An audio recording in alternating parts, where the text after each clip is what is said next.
자, 직무평가하기로 했죠. 직무평가 방법. 자, 직무평가 방법은 직위분류에서 가장 중요한 부분이고, 지금 222페이지를 보시고, 222페이지를 보시고, 평가 방법은 4가지가 있어요. 평가 방법은 4가지. 자, 서열법, 분류법, 점수법, 요소 비교법. 이것에 대해서 잘 알아두셔야 됩니다. 지금 직위분류제 하고 있고, 직위분류제를 하는 방법에는 뭐가 있었습니까? 방법에는 직무를 조사해보고, 직무를 분석해보고, 그 다음 직무평가를 한다고 그랬죠. 그 다음 직급명세서 작성하고, 그 다음 정급 배치해놓고, 그렇죠? 그러면 우리가 이렇게 한번 생각해봅시다. 등급이나 직급을 정하는 문제니까 우리가 9급은 서기부, 그다음 8급은 서기, 주사부, 주사 이런 걸 정할 때를 하는 이야기입니다. 그럼 일반행정 서기부를 어떨 때 하고 어떤 경우에 어떤 일을 할 때 서기라고 할 건지 이걸 정해야 된단 말이에요. 그렇죠? 우리가 어떤 걸 가등급을 9급을 주고 어떤 걸 8급을 주고 그런 걸 정하는 문제. 곤란도 책임도를 정하는 문제입니다. 그렇죠? 그럴 때 먼저 어떤 거? 자, 서열법은 뭐냐면 서열법, 그다음 분류법 이런 게 있는데 서열법은 직무 카드를 보고 나서 정한단 말이에요. 이건 서기보가 할 일이다. 여기는 뭐 서기 정도가 해야 될 일이다. 뭐 이런 식으로 정하는 것. 그렇죠? 이런 게 서열법입니다. 일반적으로 서열법에 하나 한번 이야기해 보겠습니다. 우리가 가면 이제 서열법을 평가하는 사람들이 몇 명이 이제 평가를 해요. 혼자 평가하는 건 아니고. 그러면 직무 카드가 있어요. 직무 카드. 직무 카드에는 뭐가 써져 있겠어? 어떤 일을 할 건지가 써져 있겠죠. 직무카드 1, 뭐 직무카드 2 이런 게 써져 있겠죠. 직무카드 3 이런 게 있습니다. 뭐 이렇게 해서 4, 5 쭉 있단 말이에요. 직무카드가. 그렇죠? 그러면 평가자 1이 평가자가 어떤 거 하냐면 이를테면 우리가 등급을 수미양가로 나눈다고 합시다. 그냥 이렇게 나눈다면 카드 1하고 카드 3은 수에 해당되는 업무. 그 다음 카드 2하고 뭐 카드 7은 우에 해당되는 업무. 그 다음, 왜냐하면 둘이 비교해서 어떤 게 더 어려운가를 보니까. 비교해보니까 카드 1하고 3에 적혀있는 업무가 제일 어려워. 그러면 수등급에서. 그쵸? 그 다음으로 2하고 7이 어려워. 그럼 5등급으로. 이런 식으로 분류한다면. 그러면 한 사람만 하겠어요? 평가자가 또 나오겠죠? 평가자 2가 또 분류해. 평가자 2는 약간 다를 수도 있겠죠? 그걸 나중에 이제 뭐 한다? 수정해서 이제 맞춰놓는단 말이에요. 그래서 그럼 직무카드 1과 3을 하는 것은 수등급 또는 이를테면 우리가 뭐 이 주사 등급에서 주사가 하는 일 이렇게 정할 수 있겠죠? 이렇게 정하는 문제가 뭐다? 서열법. 그래서 서열법 봅시다. 사용 빈도는 가장 적다고 그랬죠? 그쵸? 그 다음 직무와 직무를, 방금 직무와 직무를 비교했죠? 직무 1과 직무 2를 비교했죠? 직무들 서로 비교해서 했죠? 직무와 직무를 비교한단 말이에요. 자, 특징으로는 서열을 전체적으로 평가한다. 여기 서열을 전체적으로 평가해서 이 1등급, 이걸 1, 2, 3, 4, 5등급까지 합시다. 1등급 정하고 2등급 정하고 이렇게 정했단 말이에요. 그쵸? 그 다음, 요소의 수라는 것은, 여기는 그냥 이 직무카드로 보는 거지, 직무카드의 요소의 수라는 것은 아까 신체적 요소, 책임 요소, 이런 요소들을 말한다. 이런 거 없이 일반적으로 그냥 써져 있어요. 이러이러한 직무하고 이러이러한 일을 한다 이렇게 돼 있지, 요소별로 써져 있지는 않단 말이에요. 그러니까 직무 요소는 뭐다? 없다. 척도 형태는 서열 척도다. 그쵸? 우리 쌤 서열 척도가 어떤 척도를 서열 척도라 그래? 순서 정해주는 척도를 서열척도라고 합니다. 서열척도. 자, 그 다음 요소비교법의 뒤에 서열법을 좀 더 정교한 게 요소비교법이에요. 요소비교법은 해당 때 설명하겠습니다. 그 다음 평가 방법은, 자, 둘 다 질적 그러니까 그거 알아두셔야 제일 많이 나오는 게 서열법, 분류법은 비계량적 방법, 질적 방법이죠. 점수법과 요소비교법은 계량적 방법이죠. 이거 제일 많이 물어봅니다. 평가 대상에서는 직무 전체를 대상으로 평가를 했죠. 장점은 직무를 신속하게 매길 수 있다. 그다음 평가에 대한 보편적 지침이 없고 수가 많으면 내용이 복잡할 경우에는 실효성이 없겠죠. 자, 이걸 직무카드가 이 정도니까 뭐 한다 그러는데 직무카드 굉장히 많다. 굉장히 조금 어렵겠죠. 구분하는 거 굉장히 다 읽어봐야 돼요. 서로 상대적인 비교를 통해서. 그래서 자, 직무를 직접 비교하니까 우리가 직접 비교하고 상대평가죠. 이 직무하고 이 직무가 어떤 게 더 어렵냐 쉽냐로 이거 분리해 놓죠. 그래서 자, 이 수가 많으면 내용이 복잡할 경우 이게 하기가 굉장히 어렵단 말이에요. 그래서 그 재료의 사용 빈도가 거의 많은 나라에서 직위분류하는 나라에서도 서열법으로는 별로 안 한다 이 말이에요. 이해됐어요? 그 다음 분류법. 자, 보통으로 많이 쓰이고 직무와 기준표가 있고 등급 기준표에 직무를 배치하는 거야. 등급 기준표에 직무를 배치. 자, 지금 봐봐.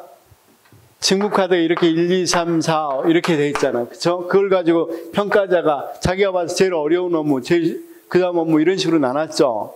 근데 분류법은 그런 게 아니라 분류 기준이 있어. 수등급은 이렇게 해라. 그러니까 우리 같으면 가나다로 하니까, 이것도 가나다로 할까. 자, 좋아. 그냥 가나다로 바꿔놓을게요. 가나다 등급으로 쭉 하면, 가등급은 어떤 업무일 때 가등급 해라. 나등급은 어떤 때 가등급 해라. 이런 게 기준이 미리 있어. 기준표 있다. 그러면 우리가 직무카드를 읽어보고, 이건 가등급에 해당되네. 직무카드 읽어보고, 이건 나등급에 해당되네. 이렇게 한단 말이에요. 직무끼리 비교 안 해요, 그냥. 여기 기준표에 맞는 직무카드를 배치만 하면 돼요. 그렇죠? 그래서 이러이러한 직무를 하고 있구나. 이렇게 하면 뭐다? 가등급이다. 그러니까 미리 뭐가 있어? 기준표가 있단 말이야. 이럴 때는 가등급을 주라고. 그래서 거기 보니까 뭐라고 돼 있어? 직무하고 뭐하고 비교해? 직무와 직무를 비교하는 게 아니라 직무를 보고 기준표에 맞도록 분류하면 되겠죠? 그래서 직무와 기준표라고 이야기한단 말이에요. 등급 기준표에서 직무를 배치한다. 방금 이야기했죠? 등급 기준표가 있으니까 그거에 따라서 직무카드 1 보고 이건 가로 들어가네. 직무카드 1 보고 이건 나로 들어가네. 이렇게 분류한단 말이에요. 그렇죠? 자, 척도 형태는 등급별로 하는 거고 여기 서열보다는 이렇게 등급을 정해놓는 게 거기에 맞춰서 하는 거고 그 다음 점수법의 단순한 형태란 말은 분류법이 발달하면 뭐가 된다? 점수법이 된다는 거죠. 분점입니다. 분점. 아까 서열법은 요소비교 발달하면 요소비교법이 됩니다. 그 다음 이 질적 방법이고 그 다음 평가 대상이 직무 전체를 가지고 그러니까 직무 카드가 요소별로 안 돼 있어. 아까 신체적 요소, 책임료 이렇게 안 돼 있어. 그냥 전체로 어떤 일이다 돼 있으니까 그걸 중심으로 분류한단 말이에요. 그래서 직무 전체를 중심으로 분류하고 그 다음 내용이 표준화되어 있지 않는 경우에 비교적 용이하다. 그러니까 비교적 용이하는 거 표준화되어 있지 않는 경우 왜냐면 직무 내용이 표준화되어 있지 않으면 이거 뭐하기가 힘들겠어. 이 등급표 없으면 분류하기 좀 힘들겠죠. 그렇죠? 그런데 표준화되지 않는 경우 이 등급표가 있으니까 굉장히 용이할 수 있겠죠. 그다음 이 사역에 그다음 등급 결정의 일반적 개념을 사용하기에 다소간 해석에 논란이 가져올 수도 있다. 아까 일반적으로 그냥 이러이러한 업무가 하고 이러이러한 책임을 가지고 이러이러한 업무를 하는 것을 가등급으로 한다 이렇게 나와 있으니까 어떤 걸 하는지 정확히 안 나와 있죠. 아까 신체적 요소가 뭐 아주 높고 이렇게 하면 굉장히 뭐 한단 말이에요. 신체적 요소가 굉장히 어려워서 또는 근무 조건이 굉장히 위험한 곳, 덜 위험 이렇게 해서 숫자로 표현됐으면 훨씬 더 뭐 하겠어. 정확히 분석할 수 있겠죠. 그런데 그렇게 안 돼 있으니까 일반적으로 이렇게 질적으로 표현돼 있어. 자, 봐봐. 직무 조건이 상당히 어렵고 뭐 이런 식으로 돼 있단 말이에요. 여기 같이 직무 조건이 거의 어떻다. 30에 해당된다. 50에 해당 이런 게 안 돼 있단 말이에요. 그렇죠? 이런 데서는 이를테면 뭐 우리가 근무 조건이 소음은 얼마고 뭐 어떤 거 이런 것들까지 다 제시되어 있는 것들이 명시적이겠죠. 그럼 잘 구분할 수 있겠죠. 근데 여기는 질적으로 표현되어 있기 때문에 그렇게 하기가 좀 어렵다. 그렇죠? 자, 그래서 해석에 놀라는 여지가 있다는 거죠. 이게 간지 난지 좀 애매할 때 있겠죠. 이 직무카드 읽어보고. 그 다음 점수법 가장 많이 사용해요. 가장 정확한 건 아닌데 가장 많이 사용합니다. 점수법은 어떤 것의 발전된 형태라고 그랬어? 분류법의 발전된 형태가 점수법입니다. 그 다음 서열법의 발전된 형태가 뭐다? 요소 비교법입니다.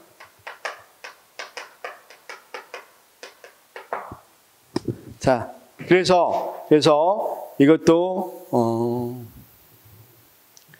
자, 우리가 자, 봐봐. 우리는 아까 뭐라고 불렀어? 서기복, 서기 이런 식으로 했는데 간호직은 이렇게 불러. 간호사, 책임 간호사. 그 다음 간호단위 관리자. 뭐 이렇게 분류된단 말이에요. 그러면 우리가 아까 서열법에서는 이들 간에 어느 것이 더 어려운가를 통해서 이걸 뭐 9급으로 줄지 7급으로 줄지 이걸 정한단 말이에요. 책임도 권한도에 따라서. 그런데 자, 점수법이나 이 요소 비교법을 보면 요소 비교법은 어떻게 한다 그랬어? 이걸 다시 요소로 비교한다 그랬죠. 그래서 만약에 관리자가 책임 요소가 아주 중요하고 그렇죠? 아까 책임도와 곤란도가 중요하니까 책임 요소가 중요하고 뭐 신체적 요소는 뭐 이를테면 뭐 신체적 요소는 좀 뒤로 합시다. 이를테면 자, 책임 요소 1이 책임 요소. 그다음 2가 어떤 거 한다. 그렇죠? 뭐 정신적 요소. 그다음 신체적 요소. 뭐 이렇게 쭉 분류된다 그래봐. 신체적 요소. 그러면 여기 책임 간호사도 이렇게 분류될 수 있겠죠. 그 다음 여기 간호사도 이렇게 분류될 수 있겠죠. 그래서 이제 뭘로 비교해? 요소를 비교해서 여기 책임 요소가 다른 요소보다는 여기 비해서 여기서 강조하는 일단 책임 간호사는 정신적 요소가 중요하다. 관리자니까 책임 요소. 그 다음 여기 정신적 요소가 더 중요하다. 그러면 이것끼리 비교를 한단 말이에요. 그렇죠? 그런데 거기 요소 비교법 보니까 뭐라고 돼 있어? 요소 비교법에서는 요소 비교법부터 먼저 보겠습니다. 보통이고 직무와 직무를 비교합니다. 이 직무하고 이 직무를 비교합니다. 직무와 직무를 비교합니다. 그 다음 거기 대표직의 선정과 요소별 보수와 배분을 한다. 대표적인 직무는 아까 간호사는 1이 신체적인 요소, 2가 뭐 이를테면 실행 요소, 뭐 이런 식으로 한다고 그랬죠. 5가 뭐 이를테면 책임 요소, 그렇죠? 이렇게 하는 것을 뭐라 그래? 이렇게 하는 것을 우리가 요소 비교법을 할 때는 이런 식으로 뭘로 한다? 대표직위로 해서 해놨죠. 대표직위를 간호사는 대표직일 때 1에서는 뭐가 되고 2는 어떤 요소가 되고 3은 뭐가 요소 이런 식으로 딱 정했죠. 그렇죠? 그래서 대표직의 선정과 요소별 보수와 배분을 한다. 보수액 배분을 한다.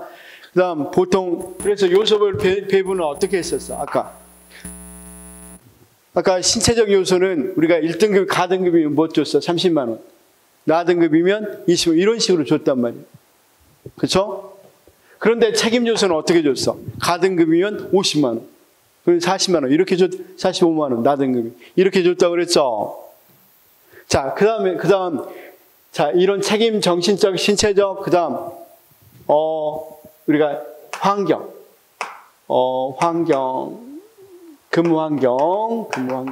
이 네 가지를 본다 합시다. 그렇죠? 이것 중에서 책임성과 곤란도가 어떤 게 가장 큰지, 그럼 책임 요소가 가장 크다. 그럼 책임 요소가 가장 큰 것을 뭐 하겠어? 우리가 이 직급에 있어서 가장 높은, 조금 더 어려우니까 우리가 가등급, 나등급, 다등급 한다면 가등급으로 주겠죠. 자, 다시. 자, 우리가 만약에 이렇게 한다면 그 요소별로 봤었잖아. 근데 간호단위 관리자는 책임 요소가 가장 높아야 돼. 그 다음 두 번째는 여기는 책임 요소보다는 정신적 요소가 좀 더 강해야 돼. 높아야 돼. 이런 게 구분한다면 어떻게 하겠어? 여기서 책임과 곤란도라고 그랬으니까 이게 중요하다. 신체적인 요소 같은 경우는 사실은 책임성과 곤란도하고는 뭐 하겠어? 조금은 거리가 좀 있겠죠. 주사 주고 피곤하긴 하지만 그 사람들이 책임집니까? 잘 안 지잖아. 우리가 보통 관리한 사람들이 책임을 많이 지죠. 그런 사람들이 훨씬 책임도와 곤란도가. 그러니까 보수 단정에서는 이 사람이 조금 더 받을 수도 있어요. 신체적 요소가 보수에서는 중요할 수 있으니까. 근데 직급을 정할 때는 그게 덜 중요할 수 있겠죠. 그러면 신체적 요소는 여기서 중요도에서 좀 떨어지니까 당연히 간호단위 관리자는 어떤 게 중요한지 쭉 봐서 이게 중요하기 때문에, 책임 요소가 중요하기 때문에 이 사람을 가등급으로. 그 다음, 여기는 책임 요소보다는 신체적 요소가 훨씬 더 중요해요. 실제 간호사들은 뭐 해야 돼? 가서 여러 가지 의료 활동을 해야 되겠죠? 그분들은 뭐가 제일 중요하겠어? 신체적인 부분이 굉장히 중요하겠죠? 그러면 그분들은 여기가 중요해. 그러니까 그분들은 다등급으로 한다. 이렇게 한단 말이에요. 물론 제가 거듭말하지만 보수 줄 때는 다를 수 있습니다. 그래서 직위분류제는 꼭 직급에 따라서 뭐 한다? 꼭 똑같은 보수를 하든지는 않아요. 무엇에 따라 할 수 있어. 직급이 낮은 직급도 더 보수는 가져갈 가능성. 직위가 근무 환경이 어렵고 뭐 하면 신체적 조건이 더 많이 요구되거나 그러면 더 많이 받을 수도 있어요. 아까 등급표에 따라 뭐가 달라지니까 보수가 달라지니까. 무슨 말인지는 알겠죠? 우리 계급제는 일반적으로 9급보다는 8급이 많이 받죠. 연공서열이라. 그렇지만 여기서는 직무의 뭐에 따라서 곤란도로 책임도 같은 것에 따라 정해지기도 하지만 굉장히 어려운 정도가 있을 수 있으니까 거기가 더 어렵다면 더 받을 수도 있다. 그래서 이렇게 나누는 게 뭐다? 요소 비교법이고, 그 다음 봅시다. 대표 직위별로 점수가 돼 있고 서열법의 발전된 형태고, 어쨌든 계량적 방법에도 점수가 어느 정도는 정해지죠. 여기가 자 어떤 게 중요한지 요소들을 딱 나누어서 중요한 요소별로 이렇게 나누기 때문에 우리가 그냥 대충 정하는 거야? 아니면 정확히 계량적으로 할 수 있겠어? 여기 이를테면 100이라 그러면 50의 중요도가 있다. 이렇게 중요도를 주면 50 중요도니까 여기에서 결정될 수 있겠죠. 이 등급들이. 그렇죠? 그래서 거기 대표 직위별로 점수가 있고 서열법 발전된 형태고 계량적 방법이고 직무의 평가 대상이 뭡니까? 직무 전체에 한다 그랬어. 직무의 평가 요소로 한다 그랬어. 이런 요소별로 하고 있죠. 그렇죠? 그다음 특수 직무에 적합하며 유사 부문 간 비교가 가능하고 비교적 용이하게 수행할 수 있고 대표 기준을 설정하기 어려우며 편견이 개입될 가능성이 존재한다. 대표 직위가 당연히 대표 직위를 이렇게 해놓고 한다고 그랬죠. 그때 대표 직위를 선정하기 상당히 어렵다는 점.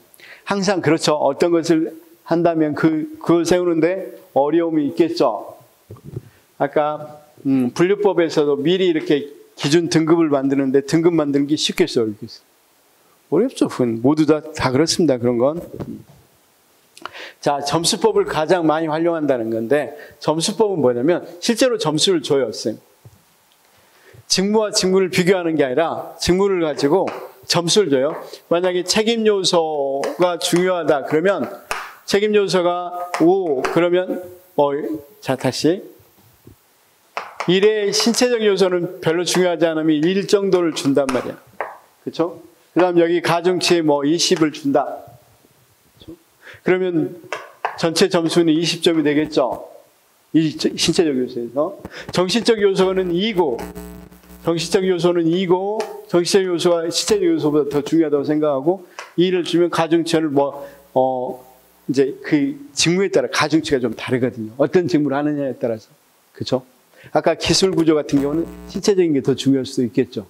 근데 행정 같은 경우는 정신적인 게 중요하죠. 그래서 가중치를 주는 거야. 그러면 이 정도 중요한데 가중치를 이렇게 30을 준다. 그러면 뭡니까? 60, 이렇게 2, 3은 6. 이런 식으로 한다면. 책임 요소는 5의 중요도를 갖고 있어. 그러면 책임 요소는 여기에다 가중치가 이를테면 40만 줘도 뭐가 되겠습니다? 5, 4, 20. 이렇게 된단 말이야. 이걸 다 더해서 점수가 제일 높으면 가등급. 그러니까 점수를 더하면 평균적인 게 나옵니다. 이를테면 300점이 만점이다. 그러면 250점 이상이면 가등급. 그다음 200점이면 나등급 이렇게 주는 거. 이게 뭐다? 점수법이다. 그러면 점수법 읽어보겠습니다. 가장 많이 사용하고 직무와 기준표로 하죠. 직무하고 기준표에 따라서 하고 있죠. 그다음 직무평가 기준표에 따라 평가 요소별로 배점이 들어가 있다고 그랬죠. 평가 요소별로 배점이 들어가 있죠. 물론 가중치도 있지만 배점별로 요소가 들어가 있죠. 배점 요소. 그 다음 평균 11개 정도 쓰고 요소별 점수로 척도의 형태가 나타나고 분류법의 발전된 형태라고 그랬고 계량적 방법이고 직무의 평가 요소. 그러니까 다시 이 둘은 직무 전체를 가지고 비교했죠. 여기는 뭘로 비교했어요? 평가 요소로 비교했죠. 그렇죠? 그 다음 계량적 방법이고 직무의 평가 요소고 장점은 지계수가 많은 경우 점수 차이 하나하나를 등급으로 설정하면 등급 간 차이가 크게 나지 않을 수도 있고 기술 숙련도 노력 책임 작업 조건들을 유연으로 고려해서 임금 수준에 맞는 정교한 임금 체계 설정하는데 유용하다. 이것도 장점입니다. 장점이 2개 써져 있죠. 지금 단점 속에 써져 있죠. 그렇죠? 그래서 일반적으로 단점이라고 이야기하면 뭘 만들기가 어려워? 직무평표 설정이 어렵습니다. 이거 기준표 설정하는데 상당히 어렵다는 거예요. 자, 다시. 그래서 이렇게 말할 수 있겠어, 없겠어? 우리가 이것과 이것은 계량적 방법입니다. 그렇죠? 비계량적 방법, 질적 방법. 이것과 이것은 계량적 방법이다. 이렇게 말할 수 있겠죠? 이것과 이것은 직무와 직무를 비교합니다. 이것과 이것은 직무하고 기준표를 비교한다고 그랬죠? 직무 기준표. 자, 아까 간호사, 책임 간호사 서로 간에 비교를 해서 등급을 정합니다. 여기서는 어떤 걸로 정합니까? 아까 몇 점 맞았는데 250점 이상이면 가등급, 200점이면 나등급 이렇게 정했죠. 그러니까 등급 기준표에 따라서 정한 거죠. 그래서 여기는 우리가 상대평가라고 이야기할 수 있겠어요, 없겠어요? 여기도 상대평가. 직업의 상대적 중요도에 따라 평가하는 거니까. 그렇죠? 그럼 여기와 여기는 기준표에 따라서 하니까 절대평가. 이렇게 말할 수 있겠죠? 그렇죠? 그래서 한 번 시험에 나온 적이 있어요. 분류법과 점수법은 절대평가요. 여기는 상대평가고. 여기는 직무와 직무를 직접 비교했고 여기는 직접 비교한 건 아니죠. 그렇죠? 간접적으로 비교하고. 자, 그 문제도 나왔고 자, 시험 문제는 대강 이런 식으로 나왔는데 이걸 한번 생각하면서 거기 문제를 풀어봅시다. 2번 문제부터 풀어보겠습니다. 이것부터 먼저 풀어볼까요? 자, 지금 이거 중요하니까 평가 방법만 일단 모아서 풀어보고 전체를 풀어보도록 하겠습니다. 7번 보니까 방법으로 서열법, 요소비교법 등 비계량적 방법과 점수법, 분류법 등 계량적 방법을 틀렸죠? 자, 서열법, 분류법이 비계량. 그 다음 점수 요소 비교법이 계량이죠. 8번 직무평가 방법에서 분류법은 절차가 비교적 간단하여 시간과 비용이 적게 들지만 직무에 따라 등급 기준표상 두 개의 등급에 중복될 가능성이 있다. 그래서 자, 분류법은 무엇에 의해 한다 그랬어? 등급 기준표가 있다 그랬죠? 그래서 가등급, 나등급, 다등급, 라등급, 마등급 이런 게 있으면 이 등급에는 어떤 요소는 가등급이고 어떤 요소는 이 직무는 나등급이고 이러는데 가에도 속할 수 있고 나에도 속할 수 있겠죠. 그렇죠? 그래서 직무카드 읽어보니까 이 직무카드 1번 읽어보니까 굉장히 뭐 한단 말이에요. 곤란도 부분, 책임도 부분은 굉장히 높지만 곤란도는 별로 어렵지 않아. 그리고 여기도 들어갈 수 있다. 여기도 들어갈 수 있고 여기도 들어갈 수도 있겠죠. 그래서 그런 등급상의 혼란이 될 수 있다. 그럼 9번 직무평가 방법에서 요소 비교법입니다. 분류 대상 직무를 대표적인 직무와 비교한다. 맞죠? 요소 비교법은 대표적인 직무와 비교한다고 그랬습니다. 평가 결과의 정확성을 높일 수 있지만 기존 직무가 잘못 선정되면 전체 분류 대상 직무 평가가 맞죠? 10번 직무평가 방법에서 점수법은 체계적인 방법에 따라 작성된 직무평가 기준표를 사용하기 때문에 평가 결과의 타당성이 인정되지만 이 방법을 활용하고 유지하는 데 상당히 전문 지식과 기술이 사실은 이 요소로 나눠서 몇 점을 줄 것인가 이런 것들은 상당히 어렵겠죠. 그렇죠? 그러니까 쉽게 말해서 이 방법보다는 이 방법이 훨씬 더 어렵죠. 계량으로 해서 해야 되니까. 자, 그 다음 13번 직유분류 수립 절차에서 이거 아니구나. 14번 직유분류제의 직무평가 방법에서 요소 비교법은 가장 늦게 고안된 객관적이고 정확한 방법으로 여기까지 맞아요. 우리가 요소 비교법이 가장 늦게 발전했어요. 그래서 순서상으로도 어떻게 돼 있어? 서열, 분류, 점수, 요소 비교 이렇게 돼 있죠. 근데 가장 정확해요, 사실은. 그리고 자, 그런데 어떤 거? 분류법의 임의성을 보완합니까? 서열법의 임의성을 보완한다 그랬어. 서열법. 그쵸?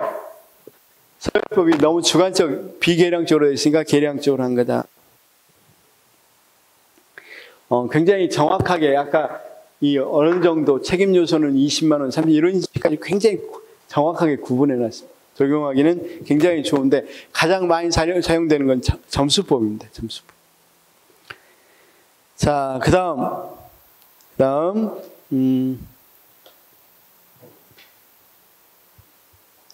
쭉 가서 32번 문제 볼까요?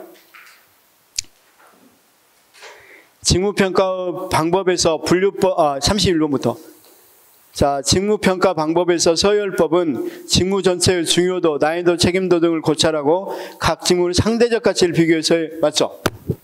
카드 1, 카드 2 이런 상대적 가치를 비교한다고 그랬죠? 그래서 상대평가라고 이야기한다고 그랬죠? 그 다음 32 직무평가 방법에서 분류법은 각 직무에 요구되는 기술과 책임감 수준 등을 판정해요. 사전에 정해둔 등급 가등급, 나등급 사전에 정해둔 등급에 의해서 분류한다고 그랬죠? 맞고 그 다음 34 직무평가 방법에서 요소 비교법은 조직 내의 중심이 되는 기준 직무를 선정한다고 그랬죠? 선정하여 평가하고자 하는 직무와 기준 직무의 평가 요소들을 상호 비교하여 상대적 가치 여기까지는 맞죠? 근데 질적으로 한다고 그랬어? 양적으로 한다고 그랬어? 계량적 방법이라고 그랬죠? 양적으로 한다. 이 부분만 틀렸어요. 앞부분은 맞습니다. 다음 35. 직무평가 방법에서 계량적 방법과 비계량적 방법이 있는데 서열법과 분류법이 서열법과 분류법은 비계량적인 거죠. 그 다음 요소 비교법은 계량적인 거고 36. 직무평가 방법에서 단순 서열법은 우리가 직유수가 많을수록 평가가 맞죠? 직유수가 많으면 평가가 어렵다고 그랬고 직무평가 방법에서 분류법은 직유의 등급수를 정하고 분류 기준에 의해서 등급 기준표의 작성이 필요하죠. 38. 직무평가 방법에서 요소비교표 부분 대표직을 선정하고 대표직과 평가 요소별 서열을 정하는 과정이 필요하다. 맞죠? 아까 자 책임간호사는 어떤 게 더 중요한가 이런 거 정한다 그랬죠? 자 39. 직무평가 방법에서 여기서부터는 OX가 잘못됐습니다. 직무평가 방법에서 서열법은 직무와 직무를 비교하기 때문에 주관적 배제에는 유리하지만 비용이 많이 든다는 단점이 있다. 자, 이거 한번 바꿔봅시다. 틀렸습니다. 직무평가 방법에서 서열법은 직무와 직무를 평가하죠. 그쵸? 직접 비교하기 때문에 주관성 배제가 아니라 그러니까 질적인 방법이라고 그랬죠. 따라서 주관성을 배제할 수가 없죠. 주관성 배제에 유리하지 않는 거죠. 주관성 배제에는 한계가 있지만 또한 비용도 많이 안 든다고 그랬죠. 그냥 분류만 하는 거니까 평가자가 분류만 하는 거니까 비용이 많이 든다도 틀렸고 40번도 틀렸습니다. 왜 틀렸습니까?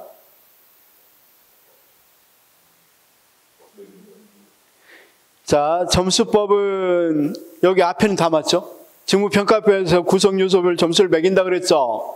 이를 학교에서 총점을 계산해서 아까 250점 이상이면 가등급, 200점이면 이렇게 정하니까 맞고 시간과 노력이 적게 든다? 아니죠. 이런 것들이 전체적으로 비교해서 그냥 하는 게 훨씬 시간이 적게 들겠죠? 이런 것들을 하려면 계량화 시켜야 되니까 상당히 시간이 많이 든다. 그래서 그 부분 방법이 틀렸고 41번은 뭐가 틀렸을까요? 요소 비교법은 점수법과 같이 시행의 단순성과 편의성으로 인해 가장 광범위하게 사용되고 있다. 일단 단순하고 편의적이지 않죠. 이 둘은 쉬운 방법이 아니라 그랬잖아. 굉장히 어렵게 해야 되겠죠. 자, 선생님, 제가 불안카드를 그냥 그러니까 직무카드를 읽어보고 간호사, 책임간호사, 부서단위 책임 관리자, 뭐 이렇게 있을 때 그냥 읽어보고 분류하는 게 훨씬 쉽겠죠. 아, 이거 보고, 이 사람들이 제일 어렵네. 그럼 7급 주고, 8급 하고, 5급, 9급으로 해야 돼. 뭐 이렇게 하는 건 쉽죠. 그런데 이걸 직무 요소로 나누고 그 요소를 뭐하고 비교해서 정하고 그러면 상당히 어렵죠. 42. 그래서 39, 40, 41은 X입니다. 42는 직무평가 방법에서 분류법에서는 등급 기준표가 완성되기까지 직무평가 이루 당연하겠죠. 분류법에서는 뭐가 필요해? 직무평가표가 있어야만 거기 직무에 맞춰서 분류하죠. 그래서 당연한 거. 그 다음 요소비교법은 가장 늦게 고안된 객관적이고 정확한 방법으로 점수법의 임의성을 점수법이 아니라 요소비교법은 극복하기 위해서 만들었다 그랬죠. 그 다음 비계량적 방법입니까? 계량적 방법입니까?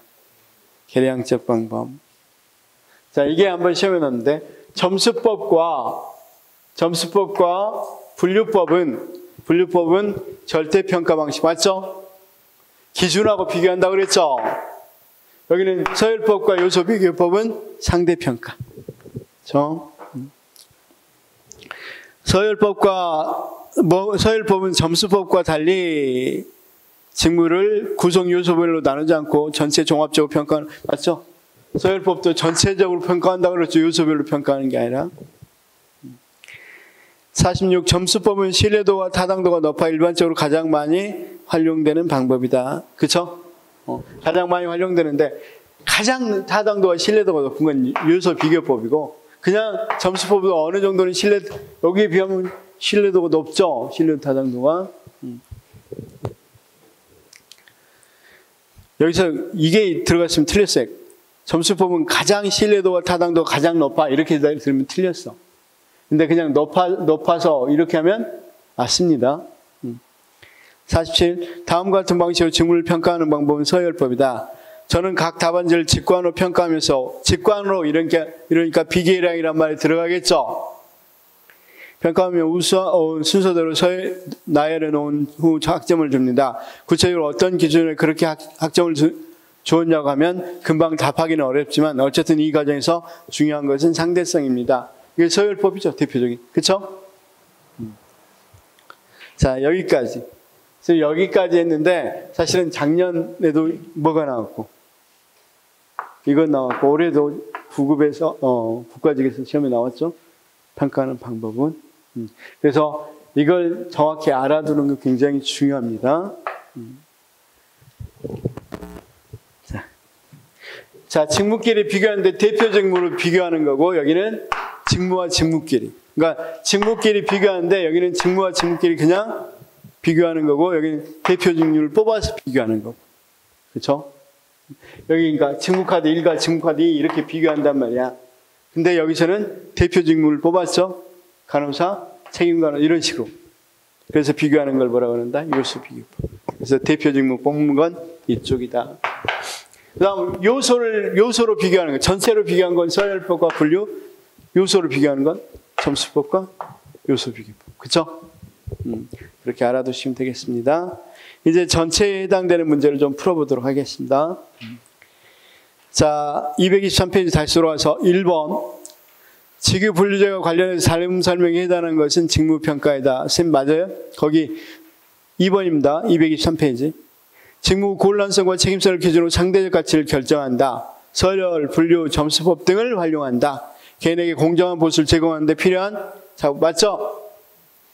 3번. 행정의 전문성 결여, 조직 내 인력 배치 신축성 부족, 계획반 차별 심화, 직무 경계의 불명확성 중 직위 분류제의 단점은 조직 내 인력 배치의 신축성 부족. 맞죠?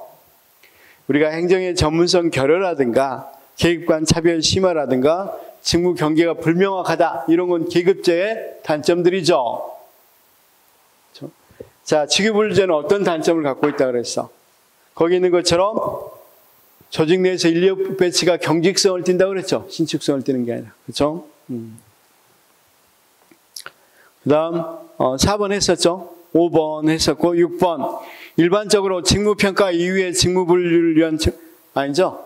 직무분석이 먼저 이루어지고 직무평가 이루어진다고 그랬죠.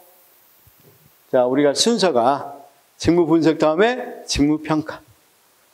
그 다음 자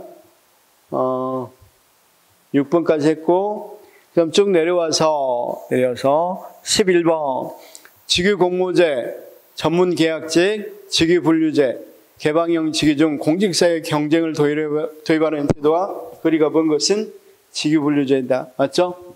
나중에 이건 하겠습니다.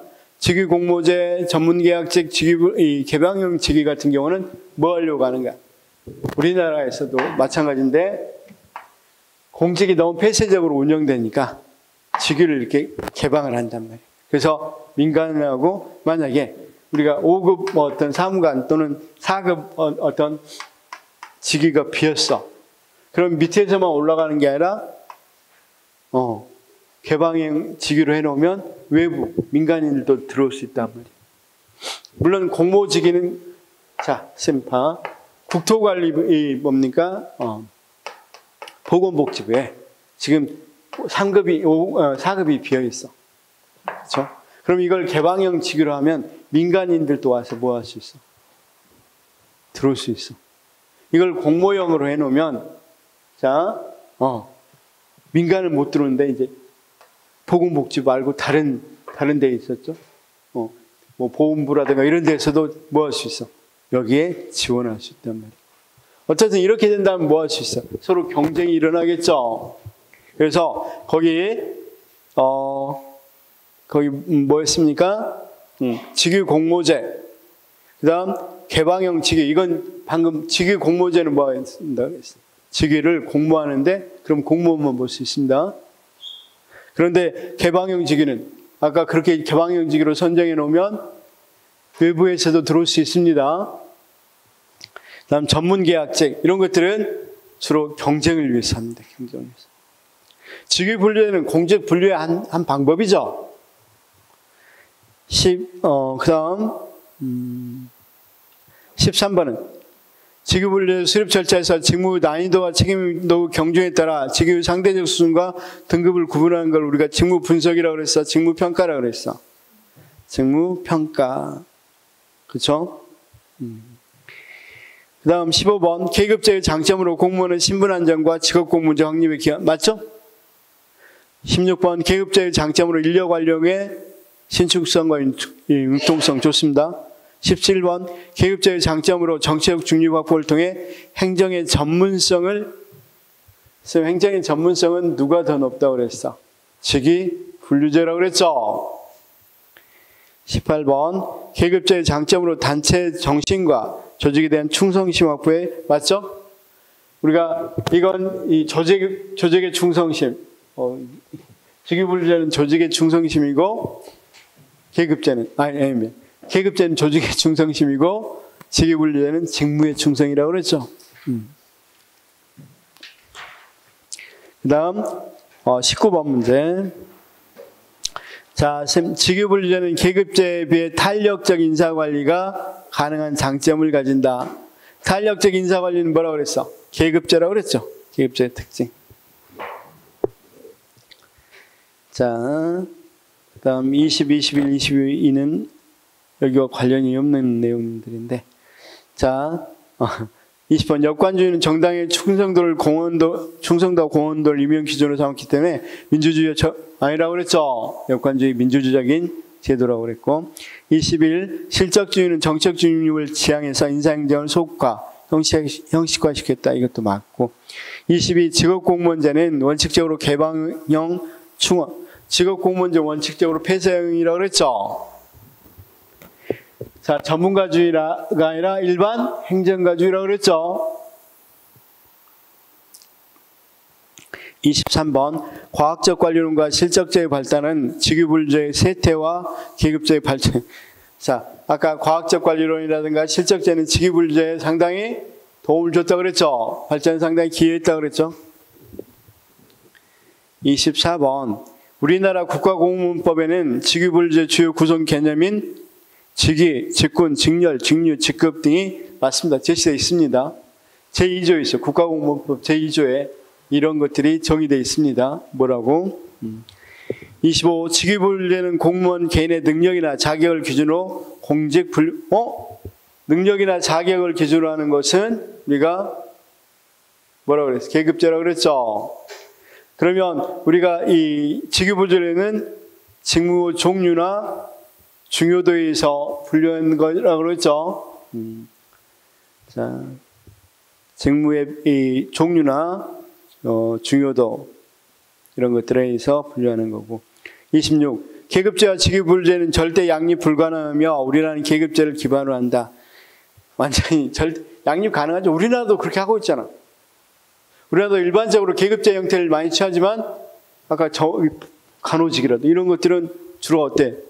전문적인 것이 필요할 때는 거기에 맞춰서 이 직위분류제적 요소도 포함되어 있죠.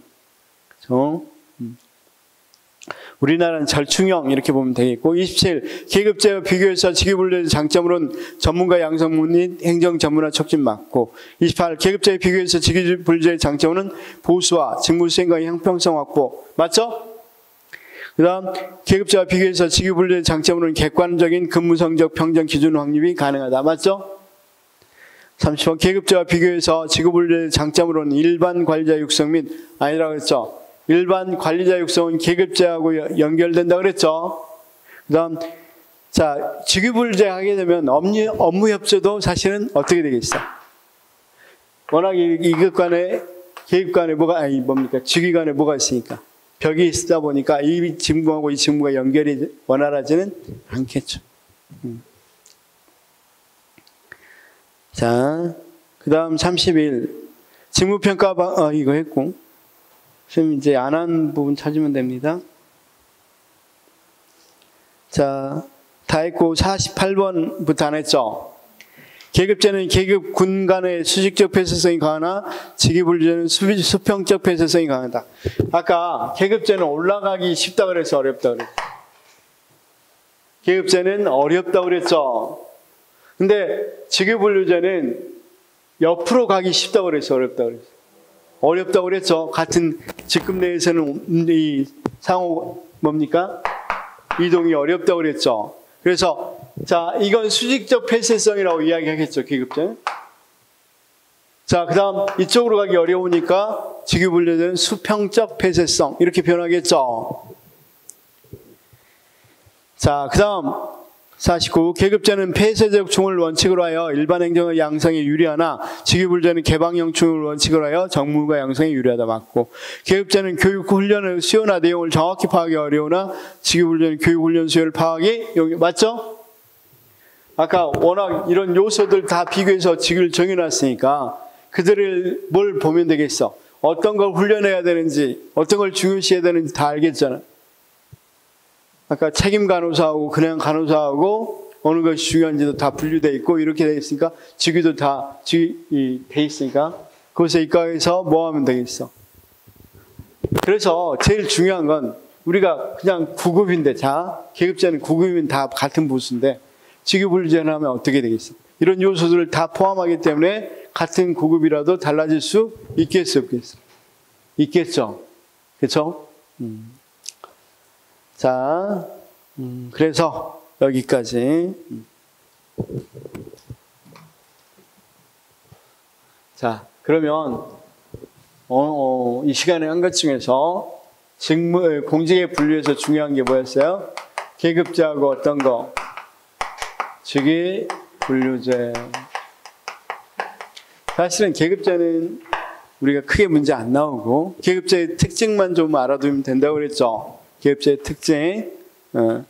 그다음 자, 계급제의 특징에서는 폐쇄형이야, 개방형이야? 폐쇄형이고 일반 행정가야, 전문 행정가야? 일반 행정가. 그다음 행적으로 이동은 같은 계급 내에서 이동은 용이하고 인력을 탄력적으로 운영할 수 있고 이런 것들이 장점이자 특징이죠. 그 다음 직위분류제가 거의 시험에 많이 나오고 직위분류제는 어떻게 나올 수 있겠어? 뭐 의의가 있고 특징은 뭐하고 비교해서 특징이야? 계급제와 비교해서 특징입니다. 특징이라는 것은 어떤 거가 비교해서 다른 것 이런 의미죠. 비교를 해야 되고 그 다음 거기 있는 거 어떤 게 있습니까? 여기 직위분류제 요소가 있습니다. 요소도 잘 알아야 된다고 그랬죠? 하나에 갖고 있는 게 직위라면 우리가 곤란도, 난이도가 유사한 것들을 묶으면 직무 종류까지 유사하대. 그러면 우리가 직급이라고 그러고. 그 다음 직무 종류는 다른데 곤란도, 책임도는 유사해. 그런 걸 묶으면 등급이라고 그러고. 직무 곤란도, 책임도가 다른데 뭐 맡은 업무가 어느 정도는 비슷했을 때 우리가 뭐라고 그랬어?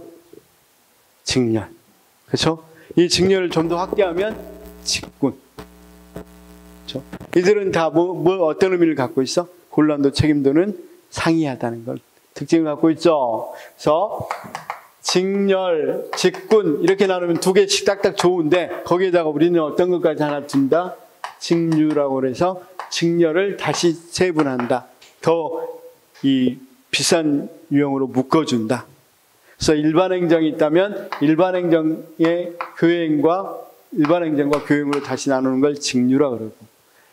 자, 직렬이 이렇게 있으면 일반 행정이 있으면 일반 행정하고 사서 직렬이 이렇게 나누어지는데 이걸 묶어서 그냥 일반 행정 직군이라고 그런다. 그것만 잘 생각하면 이런 문제는 틀릴 리가 없겠죠.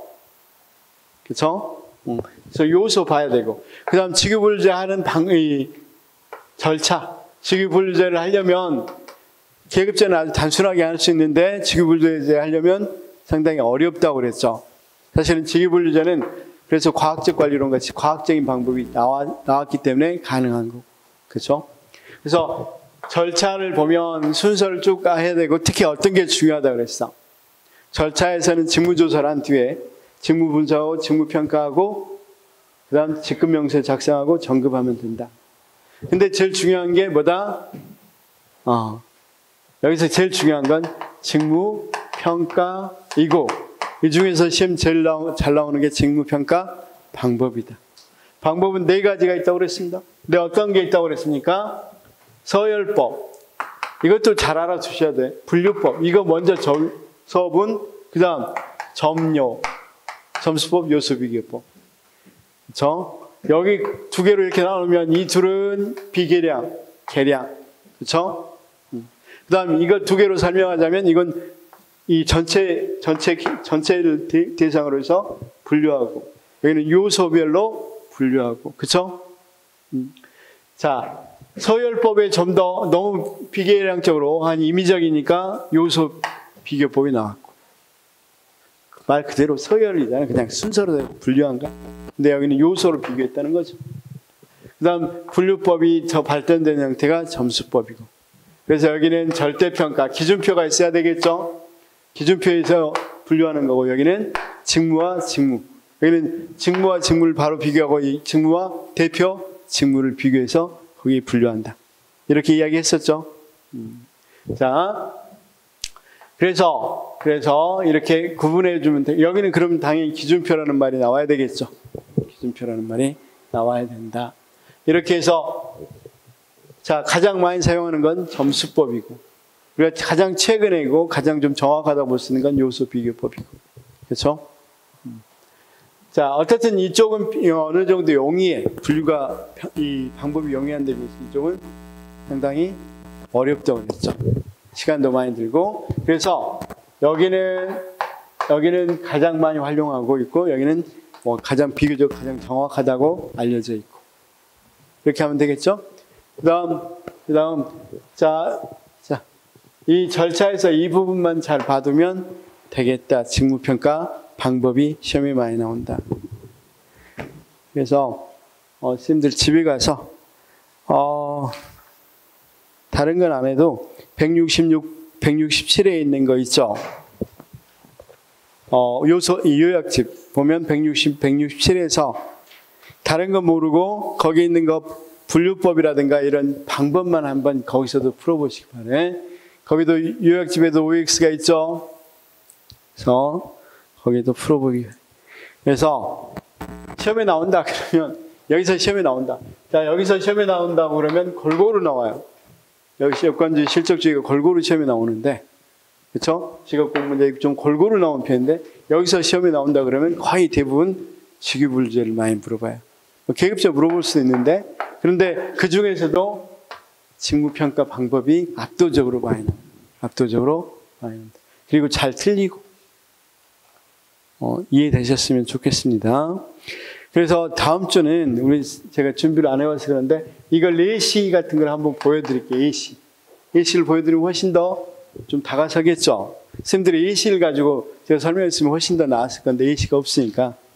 그래서 분류법의 예시, 서열법의 예시, 점수법의 예시, 요소비교법의 예시, 이걸 좀 보면 훨씬 우리 선생님들이 잘할 거라고 생각이 들어요. 자, 오늘 여기까지 하겠습니다. 질문 있어요? 질문? 없죠? 오늘 수고하셨습니다.